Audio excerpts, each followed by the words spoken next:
Vamos então a mais uma aula de física. O tema de hoje é as leis de Newton. Isaac Newton. Quem será que foi Isaac Newton? Isaac Newton nasceu na Inglaterra, foi educado numa universidade de Cambridge e considerado um excelente aluno e aplicado. Newton fez descobertas importantes em matemática, ótica e mecânica. Em sua obra Princípios Matemáticos de Filosofia Natural, enunciou as 3 leis fundamentais do movimento, conhecidas hoje como leis de Newton. Suas contribuições foram muito importantes para os estudos da física e do universo. Dizem que em certa ocasião ele estava fazendo seus estudos debaixo de uma macieira quando uma maçã caiu em sua cabeça. Logo ele raciocinou e pensou: alguma coisa deve fazer essa maçã ser puxada em direção ao centro da Terra. Deve existir alguma força que faz isso com todos os corpos, não só com essa maçã. O que será? Logo ele criou leis. Estudou um pouco sobre a gravitação universal, cuja fórmula é força igual a constante gravitacional G, que é vezes a massa de um corpo, vezes a massa do outro corpo, dividido pela distância ao quadrado. Essa lei é muito importante, pois é uma das leis que regem o universo. Esse F significa força, o G maiúsculo constante gravitacional, o M massa e o D distância. Através dessa força que os objetos com massa se atraem. O Sol atrai todos os planetas do universo e, por sua vez, os planetas também exercem influência um sobre o outro. Os objetos se atraem, têm uma força gravitacional envolvida por causa da sua massa e a quantidade de matéria em que eles são constituídos. A gravitação é o que mantém o universo unido. Isso é muito importante, porque se não fosse através dessa força gravitacional, nada funcionaria de forma correta e os planetas continuariam nas suas próprias órbitas com esta força. E a constante gravitacional é G igual a 6,60, aproximadamente 68 vezes 10 elevado a menos 11. Então, essa é uma constante, nunca vai mudar esse valor. Mas o que são forças? São grandezas vetoriais. Existem vários tipos: tração na corda, compressão, torção, flexão. Existe também a força normal e a força peso. Vamos estudar um pouco sobre eles. Primeiro, a força peso. Será que o meu peso são 70 kg ou 70 newtons? A direção da força-peso sempre será vertical, ou seja, em pé, representando uma linha perpendicular à superfície da Terra. A fórmula seria F, ou P, de peso, é igual a massa vezes a gravidade. Atenção, a massa nunca muda, mas a gravidade sim. Se uma pessoa tem 70 kg na Terra de massa, na Lua será o mesmo. Mas o peso dela vai variar, porque o peso é de acordo com a gravidade do local.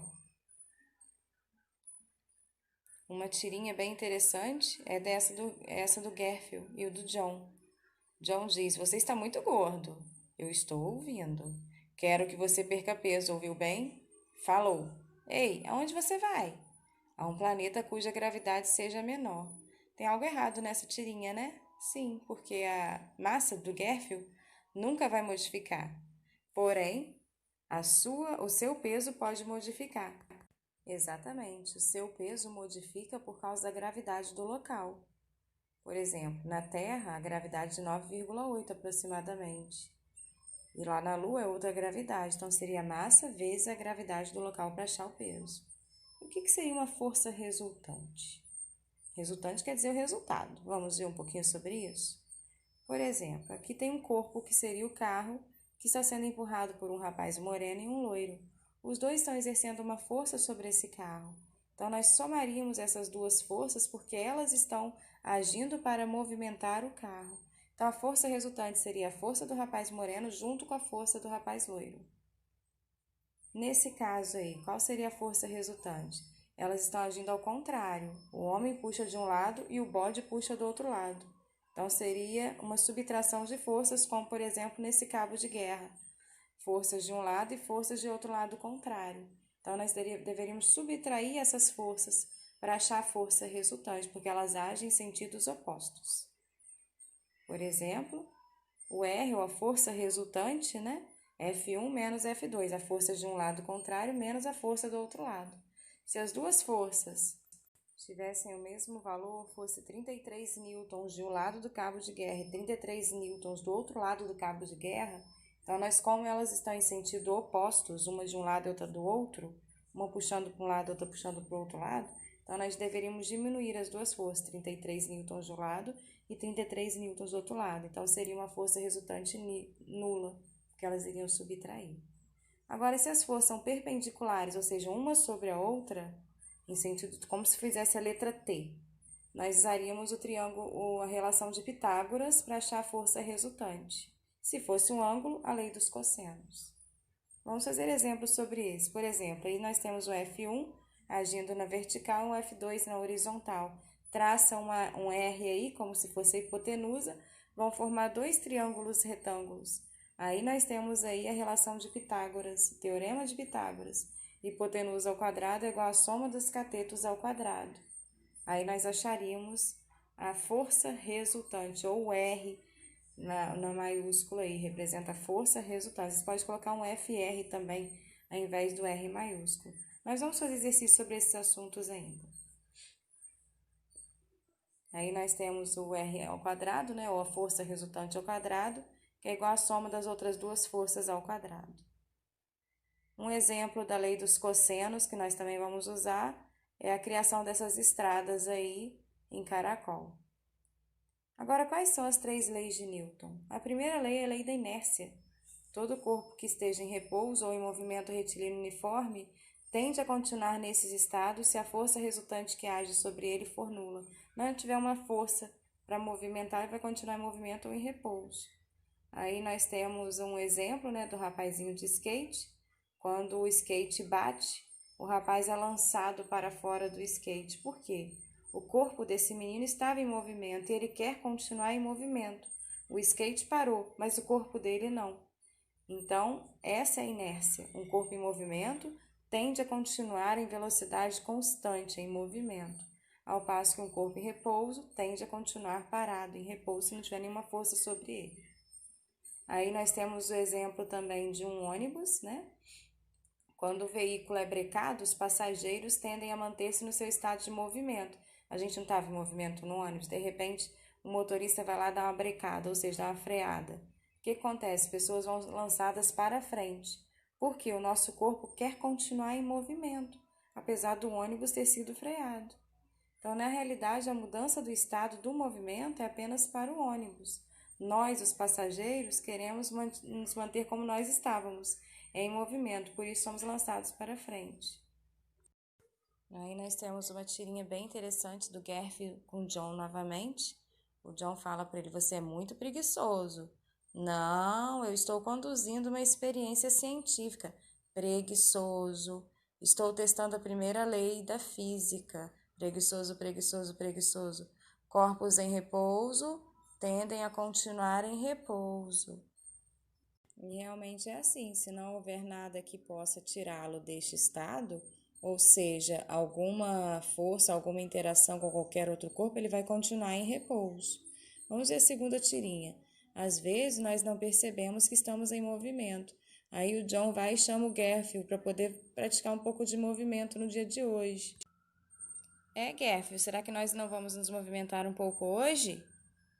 Aí o Garfield responde, bem zombeteiro: obviamente, o John não está levando em conta a rotação da Terra. E realmente tem lógica o que ele disse. Tem lógica o que ele disse, porque quando o movimento é uniforme, não podemos senti-lo ou distingui-lo do estado de repouso.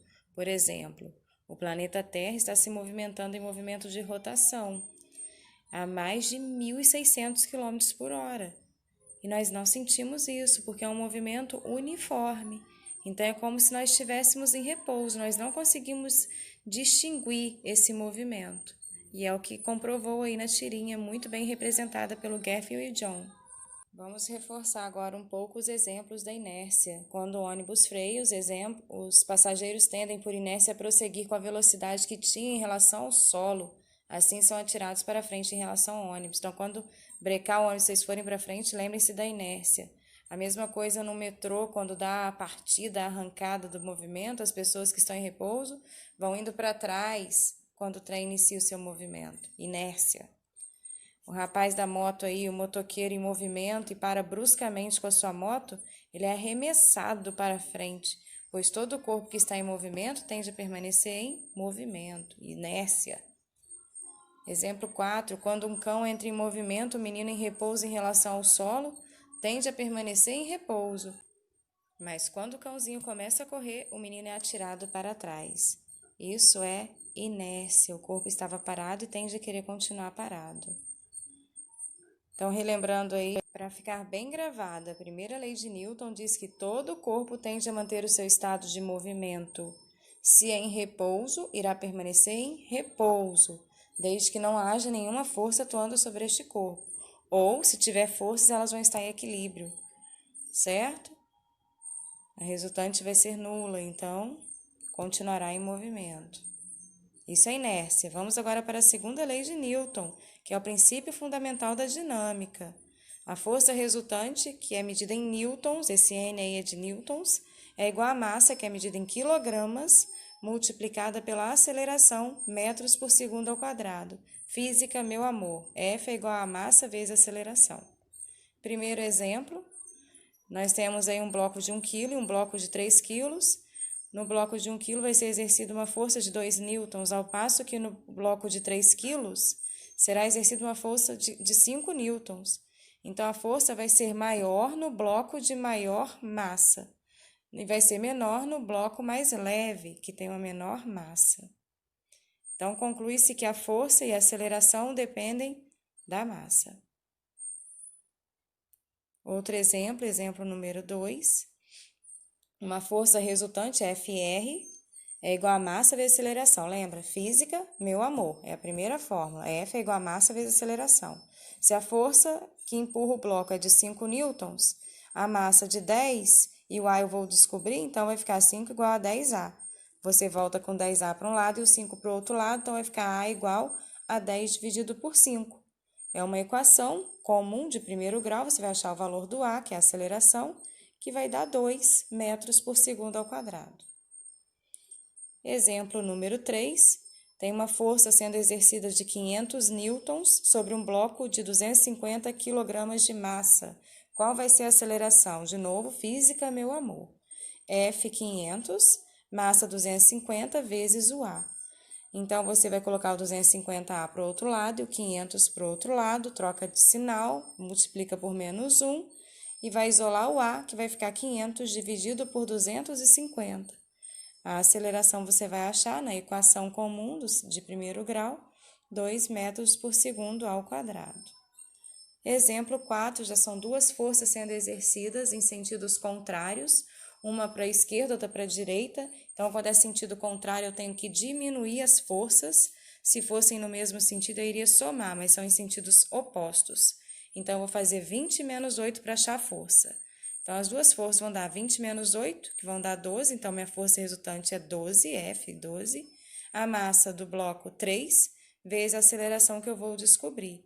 Troca de lado, troca de sinal, o A vai ser igual a 6 metros por segundo ao quadrado. Exemplo número 5, eu tenho que descobrir qual vai ser a força. Eu já tenho a massa, 2 kg, e já tenho a aceleração de 12. Então, basta eu multiplicar massa vezes aceleração. 2 vezes 12, que vão dar 24 newtons. Então, geralmente, as questõezinhas pequenininhas aí são equações do primeiro grau. Isola o número que tem a letra, depois passa para o outro lado dividindo, que vai dar tudo certo. Agora vamos ver um pouquinho sobre outra força, que é a força-peso, que também é da dinâmica, né? Envolve a segunda lei de Newton. O peso nós já vimos ali atrás, que é a massa vezes a gravidade do local. A massa nunca muda, mas o peso vai mudar dependendo da gravidade. Aí nós temos a fórmula, o peso é medido em newtons, a massa em quilogramas e a gravidade em metros por segundo ao quadrado. A gravidade aqui da Terra são 9,8 metros por segundo ao quadrado. Ok? Então, nunca se esqueçam, a massa não muda, mas a gravidade vai mudar dependendo do local. Consequentemente, o peso, que é medido em newtons, vai mudar. Peso são newtons, massa são quilogramas. Por exemplo, se a minha massa são de 60 quilogramas, vai continuar sempre sendo essa, mas meu peso muda se eu estiver aqui na Terra ou na Lua. Também existe a força normal, que age contrária à força-peso. Vamos estudar um pouquinho sobre ela daqui a pouco. Vamos ver o primeiro exemplo aí. Um corpo de massa de 20 quilos no planeta Terra, onde a aceleração da gravidade é 9,8 metros por segundo ao quadrado, possui o seguinte peso. Qual seria o peso? É a massa vezes a gravidade. Se a massa do corpo são 20 e a gravidade da Terra 9,8, basta eu multiplicar 20 vezes a gravidade da Terra, que vão dar 196 newtons, porque eu estou mexendo com peso. Exemplo 2. Qual o peso de um corpo de massa igual a 10 quilos? Primeiro, na superfície da Terra com a gravidade de 9,8 metros por segundo ao quadrado.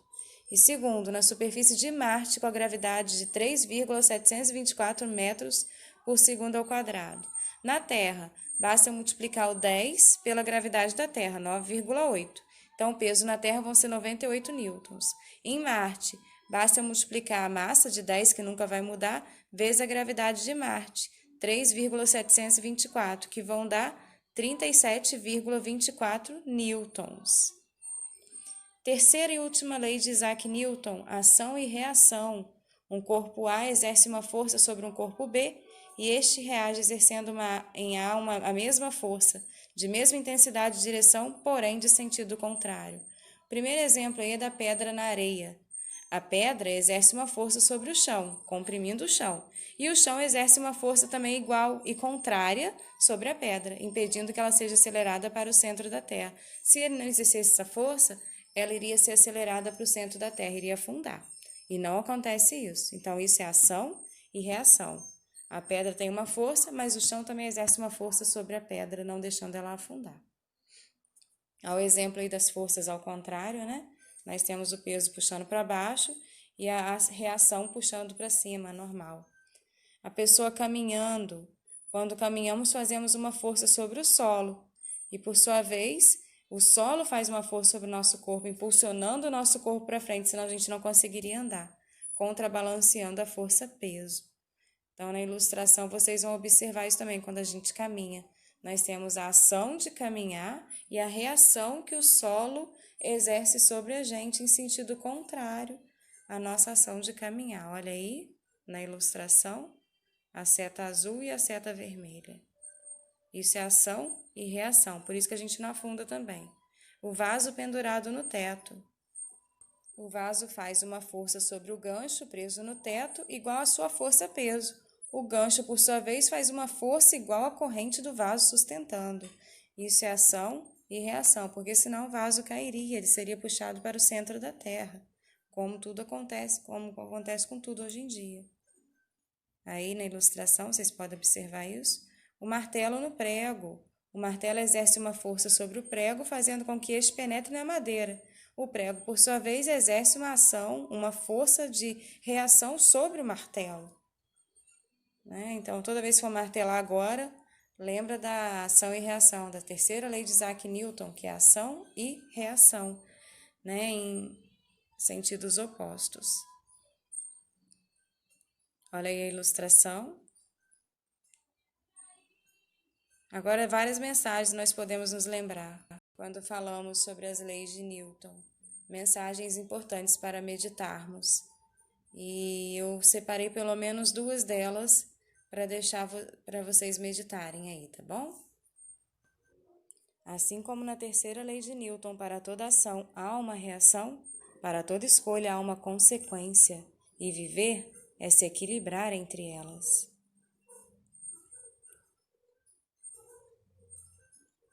A sabedoria é ação da consciência, a ignorância é reação do ego. Assim, todos os atos, pensamentos e palavras movidos pela consciência liberta a mente e ilumina o coração. Sejam felizes. Saudades de todos.